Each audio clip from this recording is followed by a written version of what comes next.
We are seriously confusing expertise with experience, and it's doing some real damage in the industry.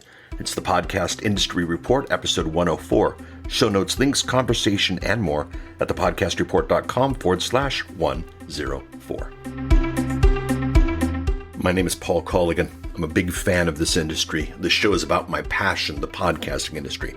More than a decade of podcasting and podcast production under my belt, experience, and expertise. We'll be talking about that in this episode. The author of a few number one books at Amazon about the topics of podcasting and new media. And for my day job, I run a boutique podcasting consultancy for some amazing clients. You've heard of many of them. This is season 3.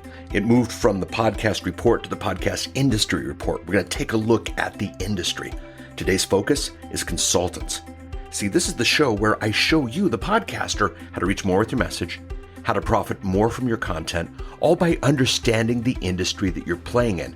This is the Podcast Industry Report, and I can't wait to get to it.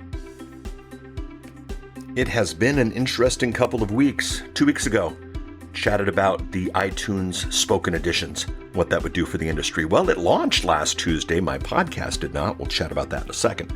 It launched last Tuesday to zero hoopla, zero excitement. I haven't read about it, heard about it, seen it anywhere. Maybe I got it wrong. I'm not sure. If you missed, that's thepodcastreport.com/103. We'll still be monitoring it, but man, if you wanted to catch it on the early hype, it isn't there. Don't worry about it. Last week, I was at the Genius Network annual event in Scottsdale, Arizona, was launching the Genius Network podcast. That's one of the things I do, is launch podcasts into number one. We're at the event, I'm positioned correctly, all is well. I get on stage, the screens are big, the audience is excited, and I ask everybody, hey, did you have a great time? Audience goes crazy. They had a great time. The next question I asked them, did you feel like this event was a gift? And they did. They did feel like the event was a gift. It was an amazing event. I say, how would you like to give a gift back to Joe Polish, the guy who put together the event? Audience goes crazy. I say, okay, pull out your iPhones. Now, this is not an Android versus iPhone thing. The demographic for that room was the majority of them were iPhones. And again, we were doing a number one run, so it made sense. Pull out your iPhones. They pull out their iPhones. And on big screens, the left and right of me, I've got a screenshot of the iPhone where they go in and they type geniusnetwork.com/subscribe. And the idea was, the technique was, the theory was that that would redirect to the subscribe page on the podcast app on the iPhone, because it's a lot easier to say, go to Safari and type in geniusnetwork.com/subscribe than it is pull out the podcast app. Not everybody in that room would even know that exists. Click search. Many people would even know how to do that. And the fact of the matter was, the podcast had just launched, so even if you typed in Genius Network and search, it was like the third choice. So this is what you do. You make it easy on your audience. So I stand up and say, okay, everybody, type in geniusnetwork.com/subscribe. Easy. They are at the Genius Network event. That's on the big screens to the left and the right of me. And I look out to that audience. You want to see the success. You want to see the light bulbs. You want to hear the, I got it. Couple got it. But then pretty quickly, I started seeing those eyeballs that you don't want to see when you're on stage. Those eyeballs of confusion. Those eyeballs of something's gone wrong. And, well, basically, the server crashed. Now, server wasn't mine. And that's a whole other story. And we'll maybe do another episode about, making sure your tech is good. But the server was down. And the audience took my advice, and they kept typing in it over and over and over again, hoping for a different result, hoping that this time it would work. They wanted the podcast. They wanted what was happening, but the problem was the server was broke. See, the definition of insanity is doing the same thing over and over again, expecting different results. We weren't going to see different results until we changed the server. And here's the interesting thing about the industry. I think we're not going to see any different results until we actually change the way things are happening in this industry. And here's the thing. This is what I realized. I was at the event. I got so many leads. It isn't even funny. I'm going to probably have to hire some new for the consultancy. It's crazy what happened from that event. But it was because of the positioning, and it's because of the expertise, not because I was experienced.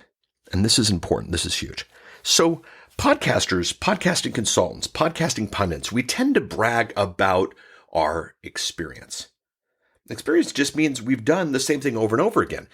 Experience could be everybody in that room had great experience typing in geniusnetwork.com/subscribe. That doesn't mean anything.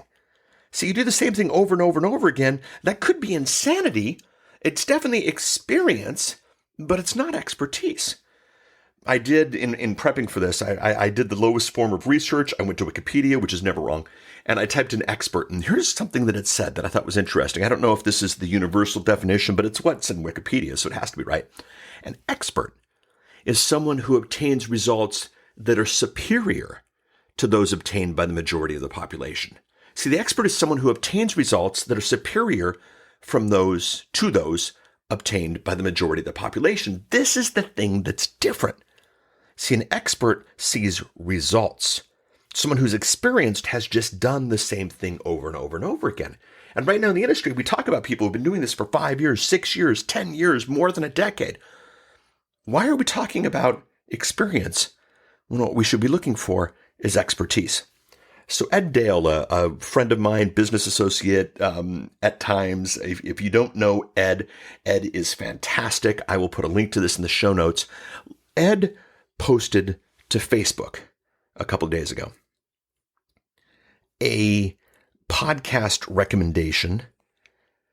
And this podcast recommendation was for a show that he said was amazing, was important, was mind-blowing, was, all these things you want in a podcast. But the funny thing was, this podcast episode was actually recorded on a telephone. It was low fidelity. It's the very thing that most podcast consultants, those of us who have experience, would say, oh, this is bad. You need to have a good microphone. Why are you doing this on the telephone? You don't have to do this on the telephone. But here's the thing. Ed didn't care about the fidelity.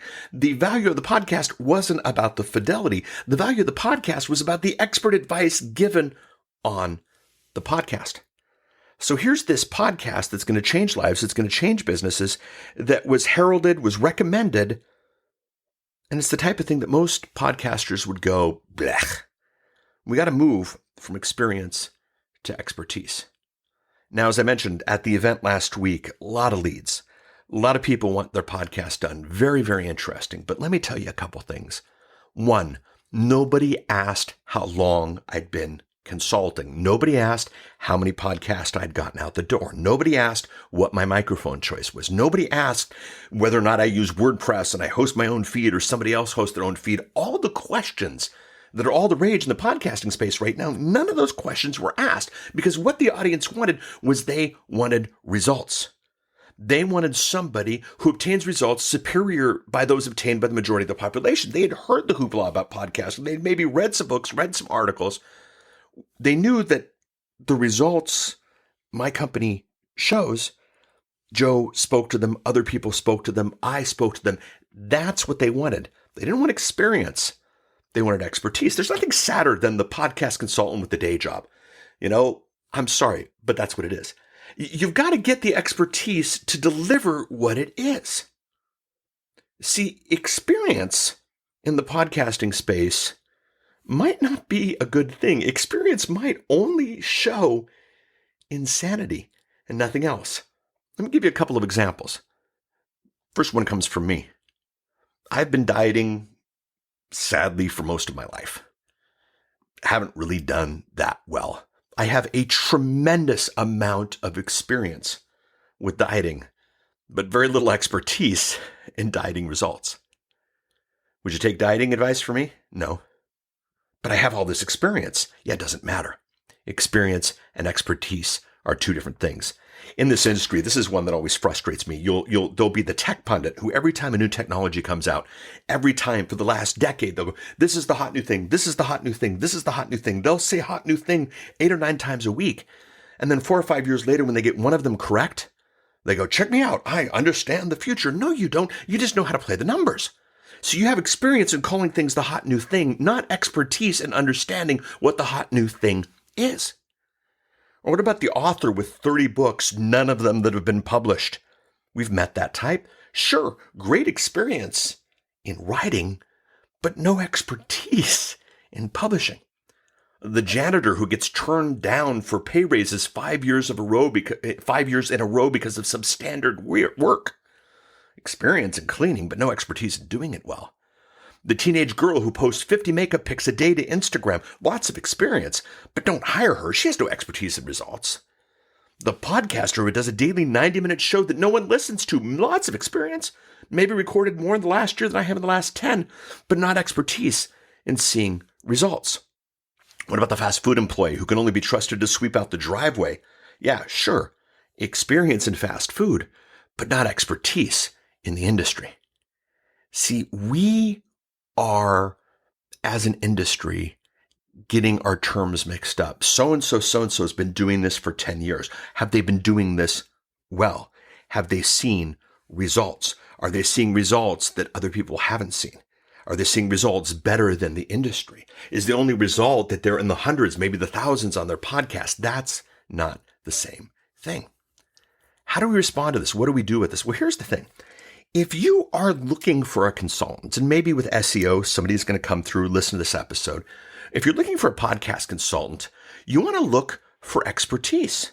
You want to look for people who have seen amazing results. In my world, my two big things are frictionless production and strategic marketing. Those are my expertise. I've seen amazing results. Every time somebody comes through my organization, follows the directions, we make number one in the topic, and we make top 100 in iTunes, some top 10. One we even got to number one of all of iTunes. We have the expertise. Yes, some experience, but the expertise is more important. If we only did, a couple of dozen podcasts with that, did far less than the person who does a daily show every day for 6 months, we could have less experience but more expertise. That's what you want. So if you're looking for a consultant, ask for results. Find the expertise. Know the difference between the two. If you are trying to position yourself as a consultant, which would be many of you listening to this are doing that, I would really recommend you sit down with a piece of paper and you try to figure out, what is my experience and what is my expertise? Because they are very, very different. And I'll tell you this, trust you me this, know you me this. People don't care about your experience. They care about your expertise. And if your website is 10 years of experience and experience in this and experience that, nobody cares. And if anything, it's doing more damage than good. And then outside, for both of us, I want us to start looking at the industry, not who's been doing it for a long time, who has the highest amount of production, who has the fanciest microphone, who's been to the most events, but what have we actually done? When we move to expertise, I think the industry is going to do amazingly well. So if you're looking for a consultant, look for expertise. If you are positioning yourself as a consultant, position your expertise. You'll be at a better place. The industry will be at a better place. And, it's just going to be a better place. I cannot stress that enough. If you head out to the podcastreport.com/104 for episode 104, I've got links, lots of them. I've got a link to the Ed Dale mentioned inside of Facebook. Again, a podcast that most experienced podcasters, most long-time podcasters would go, it's just on a phone. But the fact of the matter was, the content was fantastic. The expertise presented is why it got the attention. We need more like that. I've got a link to Joe Polish's Genius Network podcast. We launched to number one. A lot of fun. Got a link to the Vid Summit event in LA a little bit later this month. I don't normally promote events, but this one's interesting. And we'll be chatting about not experience, not how many times we've done it, not how long we've been doing it, but expertise in the industry, some numbers, some things that really work. Got links to the 3 books. The new How to Stream Video Live book made number one at Amazon. I'm thrilled about that. We've got a link to it. How to Podcast 2016 and YouTube Strategies 2016 are there as well. We've also got the ability for you to keep up to date with a couple of apps. We've got an app here for the Podcast Industry Report, and we've got the How to Podcast app. Links to those at the website as well. Would love to have you subscribe to the podcast. Get this thing automatically. That's the power of podcasting. Thepodcastreport.com/iTunes, thepodcastreport.com/Google, thepodcastreport.com/Stitcher. Whatever platform you use, we are there. Same goes true to social. Would love the interaction. Thepodcastreport.com/Facebook, thepodcastreport.com/Twitter, thepodcastreport.com/pick the social network of your choice. Subscribe to the show so that it comes next week. Follow us on social, interact with us on social so that we can do more for this industry. But between now and then, my friend, make sure you don't confuse experience with expertise. Maybe help the industry do the same. Chat next week. Bye.